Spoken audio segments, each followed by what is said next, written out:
आपण आहोत हम्पीमध्ये आणि आपण पाहतात कडालेकालू गणेश मंदिर. हेमकूट टेकडीच्या उतारावर वसलेले हे मंदिर आजूबाजूच्या परिसराचे मनमोहक दृश्य सादर करते. हे एक सुंदर दगडी बांधकाम आहे.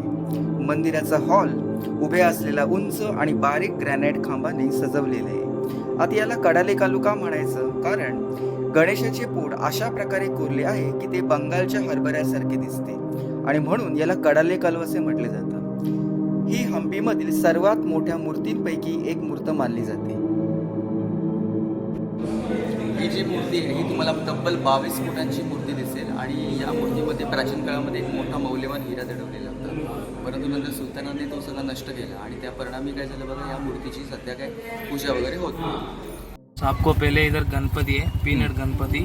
इसको है ना पहले 15th सेंचुरी में पीनट बेचने वाला बनाता है. जो किस लिए बनाता है, तो इधर बिजनेस करने वाला एक ही रहता है, उसको बहुत बिजनेस होता है.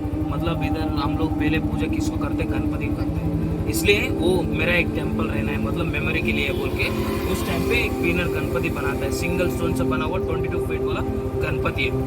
मतलब उस टाइम पे ना उसके पेट के अंदर जो एक डायमंड रखा होता है, सो डायमंड रखा होता है ना, बट बहुमनी सुल्तान लोग वार करने के लिए आने के बाद उसका पेट तोड़ देते हैं. पेट तोड़ के उसमें जो रखे होता है ना डायमंड, वो लेके जाते हैं. बाद में वो खंडित हो जाता है. हिंदू रिलीजन पे एक मूर्ति प्रयोग करते उसको पूजा नहीं होता है. ऐसा इसको अभी तक पूजा नहीं होता है. खाली टेम्पल होता है, टेम्पल आराम से देख के रिटर्न आ सकते. ठीक है.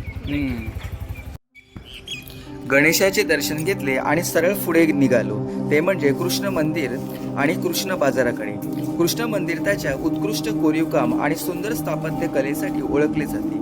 राजा कृष्णदेवराय हे कला आणि स्थापत्य कलेचे प्रेमी होते आणि म्हणून त्यांच्या कारकीर्दीत बांधलेली मंदिरे आणि स्मारके त्याच्या स्थापत्य कलेसाठी प्रसिद्ध आहे.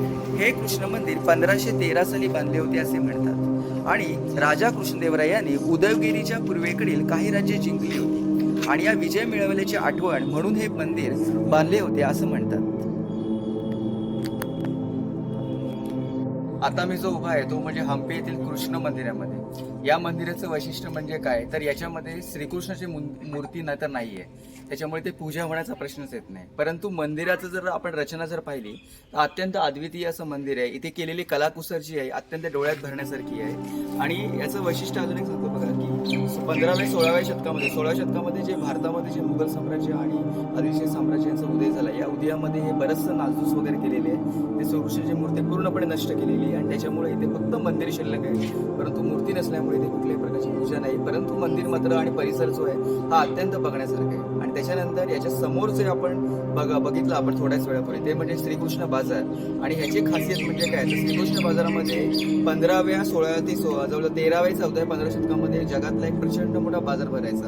आणि त्या काळामध्ये विजयनगर साम्राज्यामध्ये हम्पी ही एक राजधानी होती. म्हणजे जवळजवळ जसं आताच्या काळामध्ये लंडन आणि न्यूयॉर्क ही जशी जगातली मोठी शहर आहेत, त्याचप्रमाणे त्या काळामध्ये बीजिंग आणि हम्पी, तर हम्पी हे शहर जगातलं 2ऱ्या क्रमांकाचं हे जगातलं एक मोठं शहर होतं. आणि त्यामध्ये जो व्यापार चालायचा, बाजार चालायचा, त्याच्यामध्ये जगातल्या सगळ्या वस्तू त्या काळामध्ये मिळत. म्हणजे बरेचसे व्यापारी वगैरे जेव्हा हम्पीला यायचे, जेव्हा 13व्या 14व्या 15व्या शतकामध्ये, 13व्या म्हणजे जवळजवळ 10,000 वर्षांपूर्वी, 1000 वर्षापूर्वीच्या व्यापाऱ्यांमध्ये हम्पी एक जगातलं दुसरं मोठं बाजार आणि व्यापार विनिमयाचं केंद्र होतं. म्हणजे जगातली ती एक दुसरी राजधानी होती. म्हणजे कल्पना करा की हम्पीचं वैभव हे का असेल. धन्यवाद. कृष्णा बाजार है सर, ये मेन छोटा बाजार है ये. बहुत टाइम में मुद्रात्मा और डायमंड सभी व्यापार करने का जगह था. अभी हम चावल डालने का ग्लास रहता है ना, इतना बड़ा वाला, उसमें से दे दो मैडम. वो टाइम उन लोग एक सिक्का दिया तो उतना ग्लास में देने वाला था उधर. इस तरफ दिख रहे हैं मैडम, ये कृष्णा टेम्पल है. ये अंदर मूर्ति नहीं है मैडम. हमारे ऊपर बम्बन सोता लोग अटैक करेंगे ना, वो टाइम में उसमें मूर्ति में भी सोना चांदी सब रहते बोलकर सभी फोड़ देंगे मैडम इधर. तब से ये पूरा ये कर दिया मैडम. इधर तो एक किचन था मैडम, उन लोग का खाना बनाने के लिए. कृष्णा टेम्पल तो अभी वो कृष्णा की मूर्ति कहाँ पे है? अभी नहीं मैडम, वो पूरा फोड़ दिए उन लोग. फोड़ दिया ना, वो अभी नहीं है उसमें मंदिर में. देखते खाली बस मंदिर है. हाँ मंदिर है एक ही मैडम. अंदर कुछ भी देखने के लिए नहीं है मैडम. पूरा मंडप एक ही है उसमें. देखते बोलते अंदर जाकर देख रहा हूँ. आणि आता आपण चाललो लक्ष्मी नरसिंह पुतळ्याकडे. यालाच उग्र नरसिंह पुतळा असंही म्हटलं जातं. हा एक दुर्मिळ पुतळा आहे की ज्याचा आकार प्रचंड आहे आणि तो उत्तम तपशिलांसह तयार करण्यात आला आहे. या पुतळ्याची उंची 6.7 मीटर आहे. विजयनगर शैलीतील वास्तुकलेतील हा एक उत्तम नमुना मानला जातो. आता बाजूला जी शंकराची पिंड आहे तिथे 24 तास पाणी वाहत असते. म्हणजे शंकराची पिंड कायमस्वरूपी कधीही जरी बघितलं तरी ती पाण्यामध्येच असते. 3 कौन से प्रकार बोले आप? उग्र नरसिंह, नरसिम्हा, लक्ष्मी नरसिम्हा, हाँ. योगासन नरसिम्हा. हाँ की माँ है नहीं सर, उनका नाम यही नाम है. नाम हाँ लोकल ज्यादा बुलाएगा उग्र नरसिम्हा बोलते हैं. हाँ हाँ योगासन नरसिम्हा और ये लक्ष्मी नरसिम्हा नहीं. हाँ. इसलिए उग्र नरसिम्हा बोलते हैं तो सबको पता चल जाएगा. इधर दिख रहे हैं ना मैडम, इधर 12 पॉइंट का शिवलिंग है मैडम. शिवलिंग है. हाँ, उसमें 24 आवर्स पानी वैसा रहेगा. हाँ हाँ, daily 7:30 24 घंटा पानी रहता है. हो सर. वो तो मुझे पानी लगता हाँ, यानी ये थोड़ा चमत्कारी है.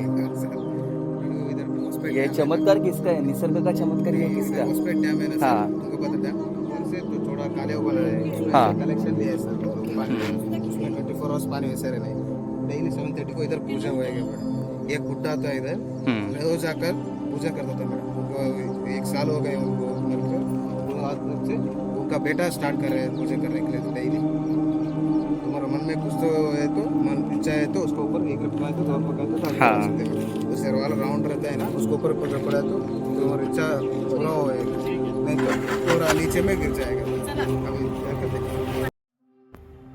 आमच्या गाईडने आम्हाला हेमकूट टेकडीच्या ऋषी मुनींची कथा सांगितली की जी तुम्ही आता पुढे ऐकणार आहात. एक दिन क्या होएगा, एक ऋषि मुनि आकर इधर तपस पे बैठेगा मैडम. तपस पे बैठेगा ना, इन लोग पूजा पुरस्कार होने के बाद इधर आएंगे ना, वो ऋषि मुनि बैठकर तपस करने के टाइम में उन लोग नहीं देखेंगे, उनके ऊपर गिर जाएंगे ना. वो ऋषि मुनि गुस्सा में उनको शाप देगा मैडम, पत्थर बन जाओ बोलकर. वो शाप देने के बाद इन लोग पत्थर बन जाएंगे मैडम. यही 10 साल का पहले इधर बहुत बारिश आकर बिजली पड़कर कट हो गया मैडम. ये तब से पूरा झाड़ बता दिया किसको भी अंदर नहीं बेचने का बोल.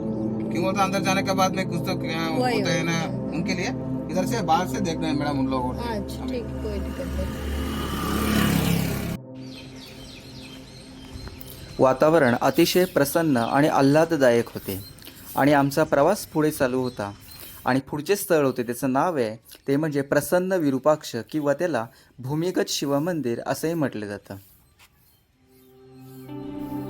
भूमिगत शिवमंदिर म्हणजे जमिनीच्या आत बनवलेले मंदिर. हे देखील हम्पी येथील स्थापत्यकलेचा उत्कृष्ट नमुना आहे.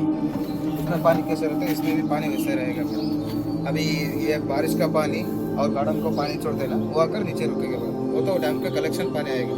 ये बारिश का पानी और गार्डन को पानी छोड़ते ना, वो पानी जाकर नीचे रुकेगा मैडम. वो तो अंदर मूर्ति नहीं है, वो फोड़ दिया उन लोग. हाँ, और इस तरफ दिख रहे हैं ना मैडम, ये गेस्ट हाउस है मैडम. अभी हम बाहर जाने के बाद रूम रेस्टोरेंट में जाते हैं ना, वैसे रेस्टोरेंट था मैडम.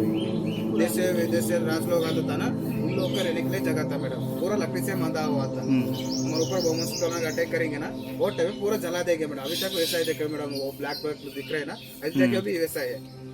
तब से नाम रखा हुआ है वासुकी ग्राम बोलकर मैडम.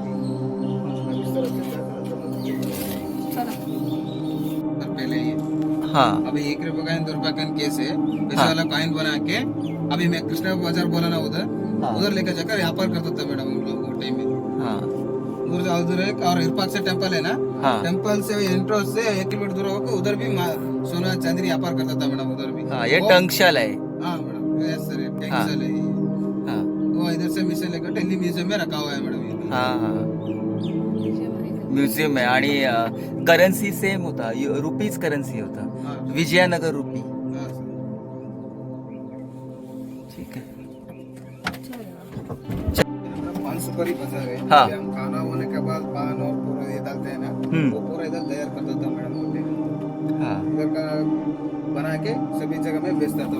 टेम्पल है. हाँ आजारी रामा टेम्पल. हाँ मूर्ति नहीं है सर, एक कंपाउंड दिख रहा है ना, हाँ. उसमें घोड़े का और हाथी का सैनिक लोग का और भरतनाट्यम डांस करने का उन लोग कैसे रहता था किसे नहीं बोलकर चित्र रहता था सर उसमें. हाँ हाँ उनके लिए उसमें हजार आएगा सर, छोटा छोटा मूर्ति. हाँ. उनके लिए हजारी रामा टेम्पल बोलकर नाम रखा हुआ है सर. हाँ हाँ हाँ इस तरफ से अंदर जाकर इस तरफ से.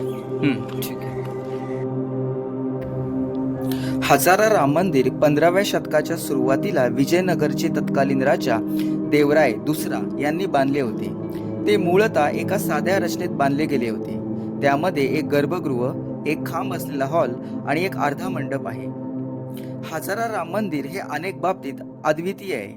मंदिराकडे लक्ष वेधणारी पहिली गोष्ट ती म्हणजे त्याचे नाव.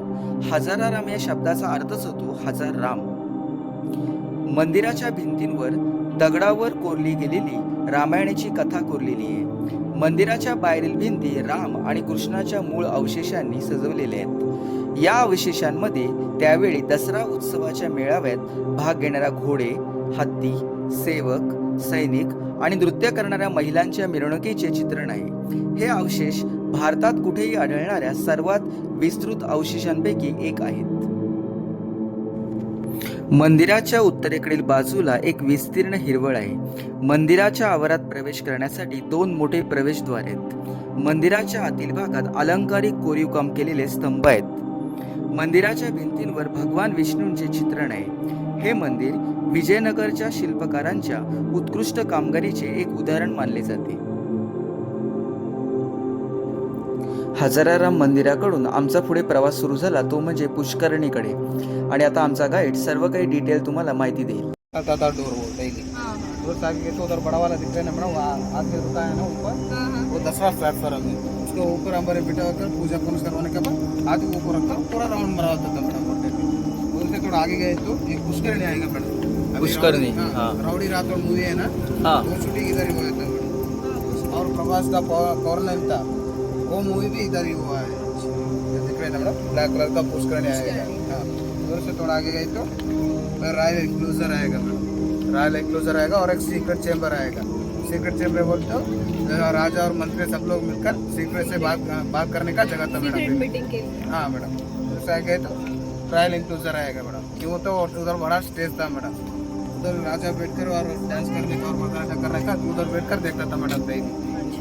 इस तरफ से जाता रॉयल एंक्लोजर देखते बोलते वो देखकर उस तरफ आ गए तो सर मैं वो राजा जाता हूँ. बॉलिवूडमधील रावडी राठोड या चित्रपटाचे शूटिंगही पुष्करणी या ठिकाणीच करण्यात आले असं म्हणतात.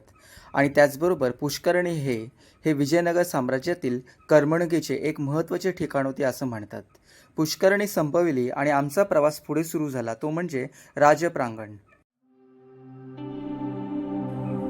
आमच्यासारखेच देशविदेशातील बरेच पर्यटक हंपी बघायला येतात. त्यामुळे तुम्ही देखील हंपी बघायला चला.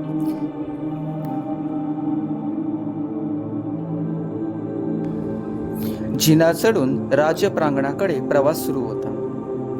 हंपी येथील राजप्रांगण म्हणजे विजयनगर साम्राज्याच्या हंपी येथील राजधानीतील राजेशाही निवासस्थान आणि प्रशासकीय इमारती असलेला एक भाग.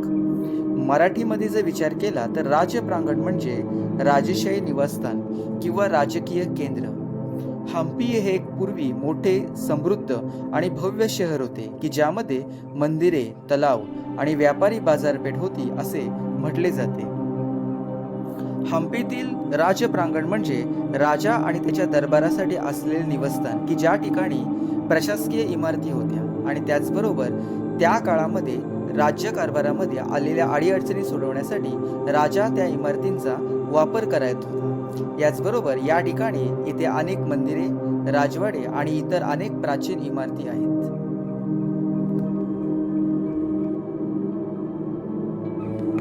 थोडक्यात म्हणायचे झाले तर हंपी हे दक्षिण भारतातील विजयनगर या प्राचीन शहरात वसलेले एक लहान आधुनिक गाव आहे.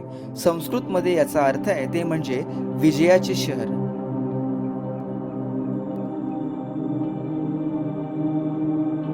लोग स्नान करने का टाइम में डेली एक बार पानी चेंज करता था मैडम. हे आहे तलारी कट्टा गेट म्हणजे ते सुरक्षा रक्षक आहे. और एक नाम आएगा फेमस गेट. लोग ज्यादा बोलेगा ये फेमस गेट बोल कर मैडम. अभी हम बाहर जाने का टाइम में टोल गेट कैसे आएगा, हाँ. टोल गेट जैसा मैडम. कोई तो अंदर जाने का है तो सैनिक लोग का परमिशन लेना था. उन लोग परमिशन लेकर नहीं गए तो हाँ. उनको जेल में जाता था सर वो टाइम में. उनके लिए फेमस गेट और तलारी गेट भी बोलेंगे सर. तलारी कट्टा गेट.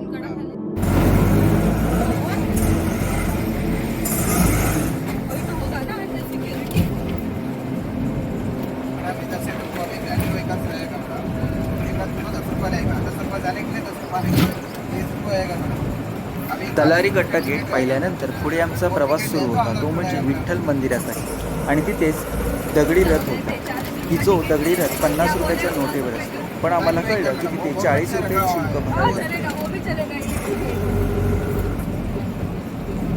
विठ्ठल मंदिराकडे जाण्यासाठी इलेक्ट्रिक गाड्या आहेत. आता आपण इथेच थांबूया. धन्यवाद.